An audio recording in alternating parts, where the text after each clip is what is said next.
Welcome. Today, I want to talk to the women who feel completely disinterested in and disconnected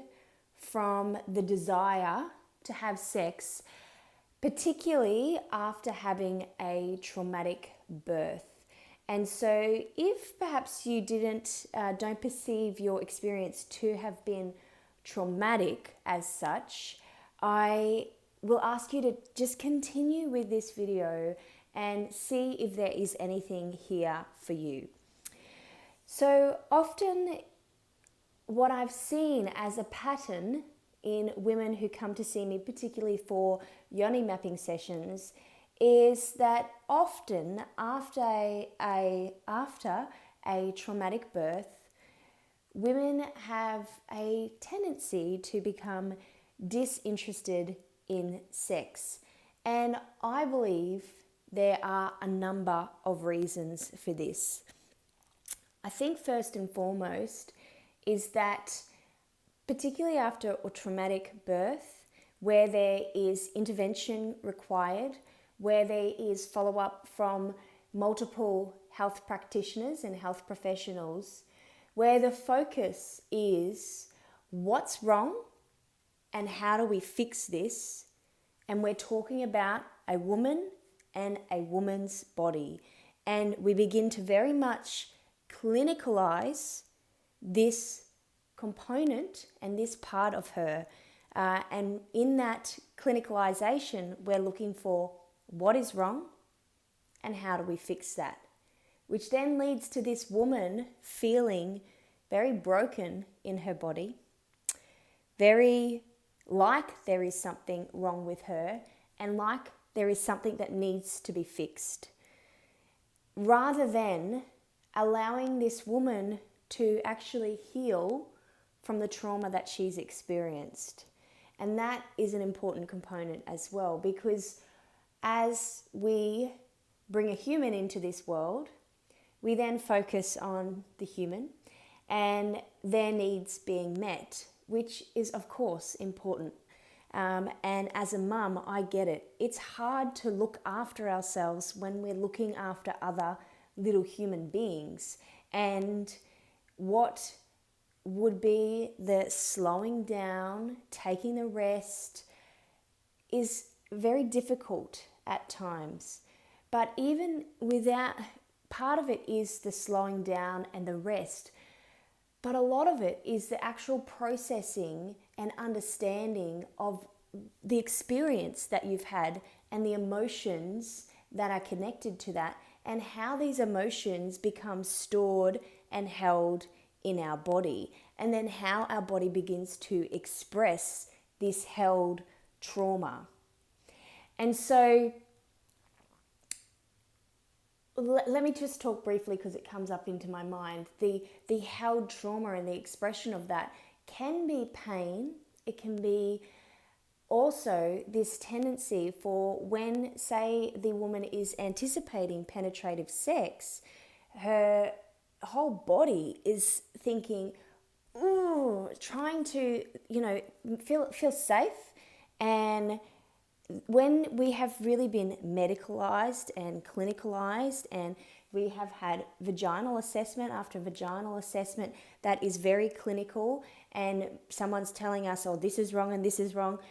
we begin to start to become tense in our pelvic floor muscles. And that tension,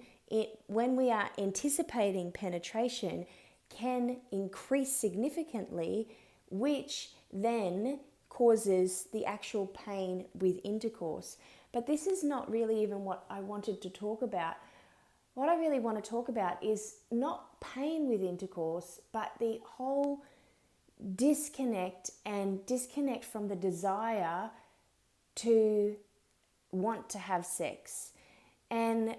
I believe when we hold this trauma and we store this trauma in our bodies, and when we become practiced in disconnecting from this space through medical assessments and things like that,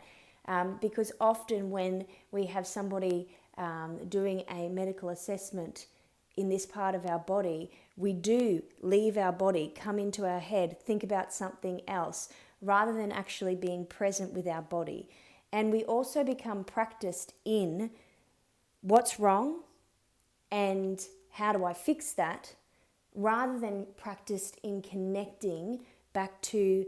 how can I feel pleasure and joy and feel good in my entire body, but particularly in this region in my body.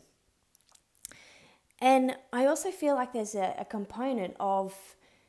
when there's people coming at us saying, or when we go searching for what is wrong, tell me the answer. We go to health professional after health professional and we're asking everybody, like, tell me what's going on with me, or there's people telling you what's going on with you. We actually begin to almost hand over our power to somebody else who is going to tell us, this is what's happening in your body and this is what I'm seeing, and rather than this is what we can see in this particular way of looking at your body, but how do you feel? What can you sense? And rather than making it a attunement and connection to how you feel and what you can sense, we make it about, not we, but health professionals can make it about, this is what I sense, and then this is therefore what you do. And this is the formula for being in your body. You now do this, and then this, and then this, rather than asking you, how do you feel? What can you sense? What is your body telling you? And then we become practiced in handing over that power to somebody else. And ultimately, when we give our power to somebody else, this one disconnects us from our bodies, but also makes us feel like we don't understand our bodies, we don't know our bodies, which then is further exacerbated by the fact that our bodies have changed after birth, and rather than getting to know our body again, we're relying on somebody else to tell us about our body, rather than actually just taking the time to connect with and feel into how our body is now. But I also wanted to say, as part of that, when we hand over our power, and not that it's like a conscious decision to do this, we wouldn't be doing this as a conscious decision, but whether our power has been swept away from us, or just from being in the moment and someone talking at us and all of these things happening to us, and then you feeling like you haven't had the choice and the decisions made for yourself, by yourself, then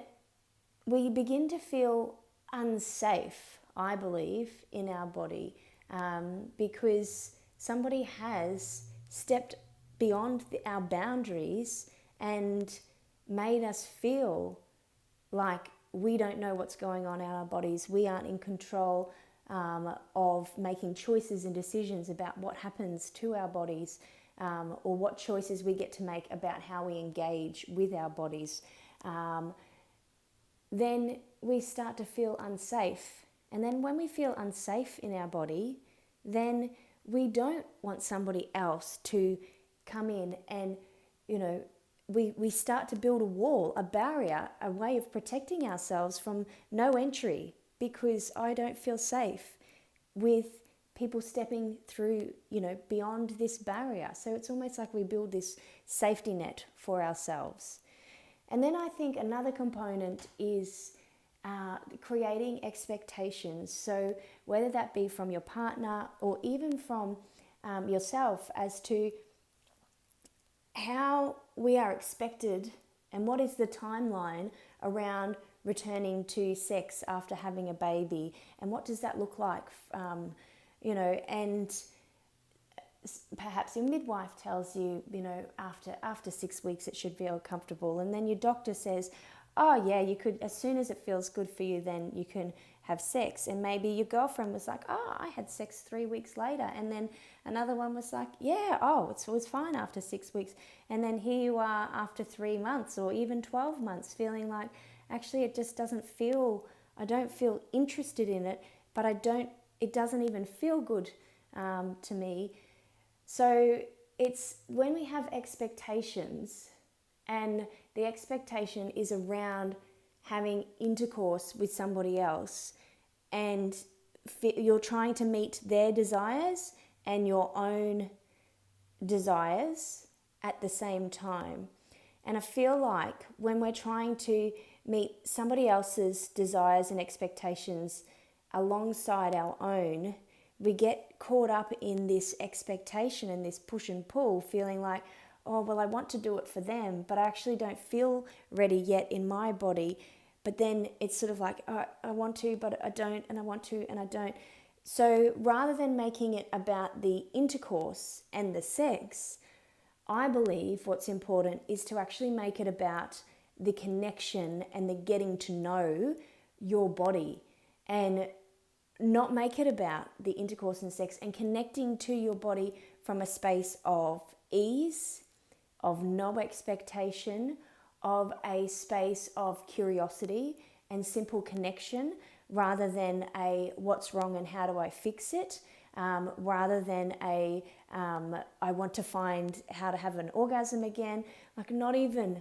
around any of that. A simple close down the eyes, breathe into the body, breathe into this space, feel into this space, be able to feel the pelvic floor with the breath,